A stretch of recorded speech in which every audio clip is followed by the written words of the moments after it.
का जरूरत नहीं है, 5,656 मत फ्री में देते। समझ में आया क्या बोल?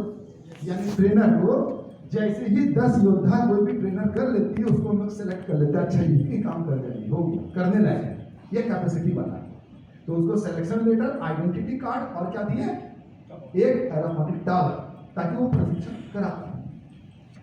अब ध्यान दीजिए, ट्रेनर का काम क्या है? ट्रेनिंग देना। लेकिन ये जो 10 योद्धा थे, एक्चुअली ये मार्केटिंग टीम बनती है, यानी इसका टारगेट ऑटोमेटिक योद्धा पूरा कर रहा है, क्योंकि योद्धा को अपने आप में बड़ा पैकेज दिया गया है। तो क्या होगा? ट्रेनर को मार्केटिंग का लोड से बाहर निकालना। ट्रेनर का काम सिर्फ ट्रेनिंग देना रहेगा और योद्धा का काम मार्केटिंग करना रहेगा। तो योद्धा मार्केटिंग करके ट्रेनर को कहीं ना कहीं उसका टारगेट भी पूरा करवा रहा और उसका मोटा इंसेंटिव बना रहा। अब एक ब्लॉक से जो मेरा एक योद्धा निकला था मधुबनी बिहार से, अब वो योद्धा मन करे तो उड़ीसा में भी जाके काम करेगा, तो ट्रेनर का टारगेट पूरा करवाएगा। अब समझे हम क्या बोले? यानी इस तरीके से ट्रेनर को पूरी तरह से सिक्योर करना चाहता है संस्था, क्योंकि बेस लाइन है। लेकिन मार्केट में जो लोग धीरे धीरे अब संस्था में आएंगे, संख्या बढ़ेगी, तो वो लीडर, वो सक्रिय कार्यकर्ता, वो पूछेंगे कि मेरे लिए क्या? तो एनएसटी नहीं बचा, जिला प्रभारी नहीं बचा, कोर सब खत्म हो गया, तो कुछ तो जगह ना बचा, तो करें क्या? तो योद्धा बने, योद्धा का काम कीजिए, महीने का 2 लाख 5 लाख रुपया आराम से। तो हमारे पास एनएसटी गठन के बाद जितने भी लीडर और सक्रिय कार्यकर्ता हमारी संस्था में आना चाहते हैं, उनका स्वागत हम लोग योद्धा के रूप में करेंगे। क्लियर है? और उनको ये पैकेज हम लोग ऑफर करेंगे। तो इसमें योद्धा में अब देखिएगा कि एक योद्धा 20 दानवीर को लेके आता है, तो योद्धा बनेगा तब भी पिन निकलेगा, और अगर वो दानवीर बन के रह गया तब भी पिन निकलेगा। तो 20 का मल्टीप्लीकेशन में पिन का डिमांड बढ़ने वाला है, 20 का मल्टीप्लीकेशन। साथ ही सब ने कहा चाहे कोर हो, चाहे जिला प्रभारी, चाहे एनएसटी या ट्रेनर, स्वयं योद्धा होना होगा। इवन नदीम को भी योद्धा बनना होगा, सर्टिफिकेट योद्धा का नहीं।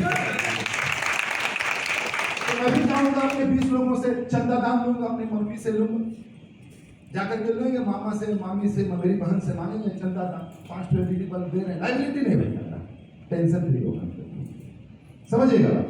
तो योद्धा का सर्टिफिकेट हमको भी चाहिए। लेकिन जब योद्धा का सर्टिफिकेट जब हम पैदा करेंगे तो 20 को दानवीर भी पैदा हो जाएगा। याद रखिएगा, अभी 20 दानवीर को पता चलेगा सिलाई मशीन बढ़ रहा है, कैसे, क्या तरीका, उस संस्था का मेंबरशिप लेना होगा तभी। तो लाओ ना ले लेते हैं, तब खोजेगा पिन। पिन किसके पास मिलेगा? एनएसटी। बस एनएसटी का पिन मिलेगा। अच्छा, ये रणनीति बनाया गया है हमारे 7,214 एनएसटी सदस्यों के पिन को खाली करने के लिए। एक जबरदस्त रणनीति बनी है। इस रणनीति को आज यहाँ बैठ के समझना है और जाकर के अटैक जो करना है वो सीधा दानवीर योद्धा पे करना है। स्कूल को जो पत्र देंगे, स्कूल क्यों अग्री करेगा?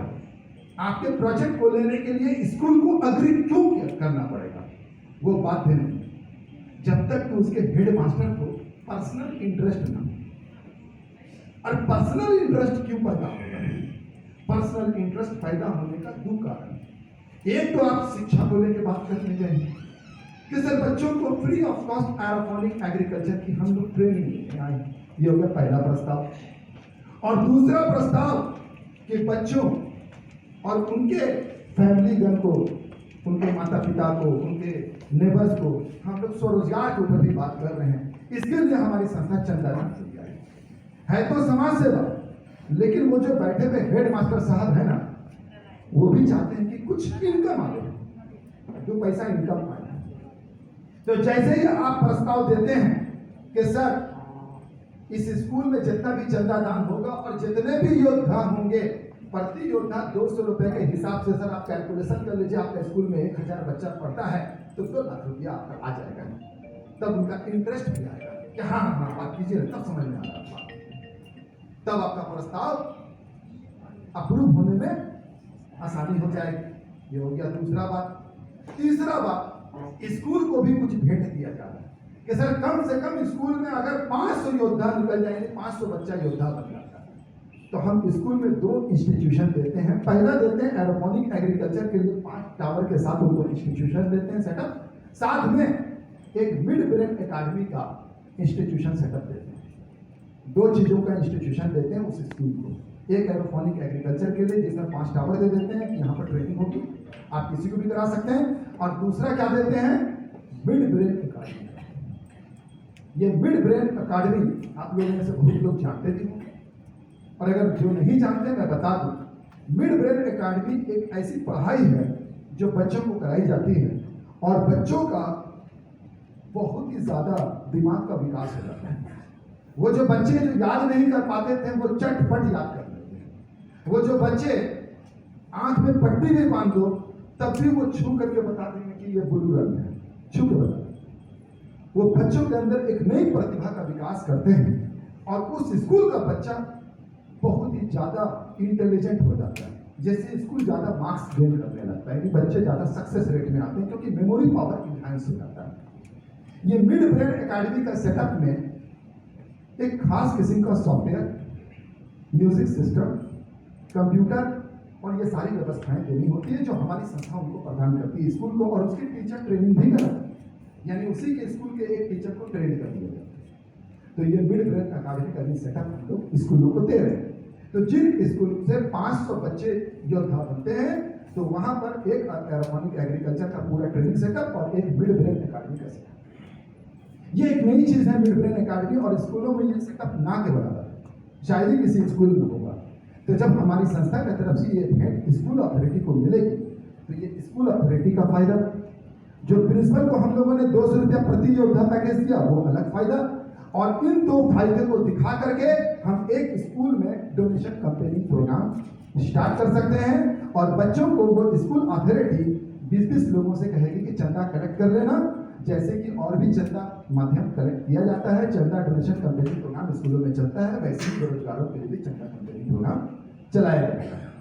लेकिन पहली बार ऐसा होगा, इससे पहले जब भी स्कूल अपने बच्चों को बोलती थी कि जाओ चंदा लेकर के आओ तो सिर्फ बच्चा पैसा लेके आता था, बदले में कुछ नहीं देता था।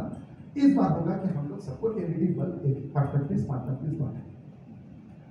अब इस रणनीति को और अच्छा बनाने के लिए इसको हैंड टू हैंड का सिस्टम बनाएंगे कि 195 रुपया दे रहे हैं तो संसद 5 पीस बल्ब ले लीजिए, हैंड टू हैंड। तो जिन स्कूलों का अप्रूवल लेटर आप उनको देंगे उस स्कूल के लिए स्टॉक छोड़ देंगे कि वहां पर पहले से एलईडी बल्ब है ताकि काम आसान हो जाए। बल्कि मैं आपको बता दूं कि हमारे जितने भी ट्रेनर हैं उनको शुरुआत में उनका सिलेक्शन के लिए शुरुआत में कहिए कि अपना गांव घर का ही सरकारी स्कूल में जाकर के कंपेयरिंग करते हैं।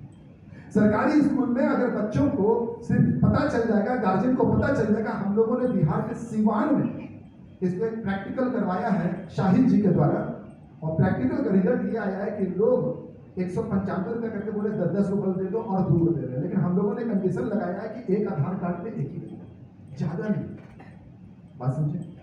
क्योंकि लोगों का सिंपल कैलकुलेशन होता है कि एक एलईडी बल्ब का कीमत है मान लो एवरेज 60 रुपये, तो 5 के साथ गुना करते हैं 300 रुपया, तो 195 में दे रहा है, ठीक है तो है, चलो चंदा भी देते हैं बल्ब, उनका कैलकुलेशन ये होता है। तो यहाँ पर हम लोग को होगा एक आधार कार्ड पे एक ही यूनिट देंगे, 3 महीना के बाद दोबारा आप चंदा दान दे सकते हैं। उस समय जो चीज हमारी संस्था दे रही होगी वो आपको मिल जाएगा। तो चलिए यहाँ पर ट्रेनर का इनकम कितना होगा। एक ट्रेनर का इनकम पूरे टीम में जितने भी योद्धा बनते हैं सबसे 270 रुपए का कैलकुलेशन निकलता है। अनलिमिटेड डेप्थ से भी कहीं से भी निकले ये ट्रेनर को 270 रुपए का कैलकुलेशन निकलता है। और मैं आपको बता दूं कि अगर किसी भी ट्रेनर ने 10 योद्धा किया है, सिलेक्शन हुआ है, तो उसको महीने का आराम से कैलकुलेशन बोलता है कि 40,000 50,000 सिर्फ इंसेंटिव आएगा, सैलरी तो छोड़ दीजिए। इससे उसका कॉन्फिडेंस सिस्टम और वो काम भी दिल लगा के करेगी, आपको ज्यादा पीछा नहीं पड़ना पड़ेगा। जब इनकम किसी को अच्छा आता है तो वो भी दिल लगा के काम करता है, ये बात आप भी मानते। लेकिन ये तो ट्रेनर को फायदा होगा, ट्रेनर के ऊपर एनएसटी है, तो भैया जितना भी दानवीर बनेगा और जितना भी वो बनेगा तो एनएसटी को भी फायदा है। यानी पूरे टीम में अनलिमिटेड डेप्थ तक अब एनएसटी को 2 इनकम देते हैं। पहला इनकम देते हैं कि उसके ब्लॉक से कितने दानवीर निकल रहे हैं, यानी जो ब्लॉक आप बतौर एनएसटी लिए हैं, वहां से अगर कोई भी योद्धा निकल रहा है, एक्चुअली कैलकुलेशन दानवीर पे स्प्लिट किया हुआ है, लेकिन योद्धा पे टेस्ट किया, कोई भी योद्धा निकल रहा है तो भैया सीधा बात है कि कैलकुलेशन आता है कि 15 रुपया, चाहे कहीं से भी किसी के भी टीम से आ करके आपके ब्लॉक में काम हो गया, मालिक आप हैं इस ब्लॉक के, तो 15 रुपया आपके पास आएगा ही आएगा प्रति योद्धा। किसको आएगा? एनएसडी को आएगा। मान लीजिए मैंने एक ब्लॉक लिया हरिहरपुर, अब हरिहरपुर ब्लॉक का हम एनएसडी मेंबर है और इधर उधर से पता नहीं किधर किधर से टीम आ करके मेरे ब्लॉक में घुस करके स्कूल में काम कर दिया और हजारों लोगों को योद्धा बना दिया। बनाने दीजिए, 15 रुपया करके सब मेरे पास आ गया, तो ब्लॉक का मालिक हम हैं। ये हो गया एनएसडी।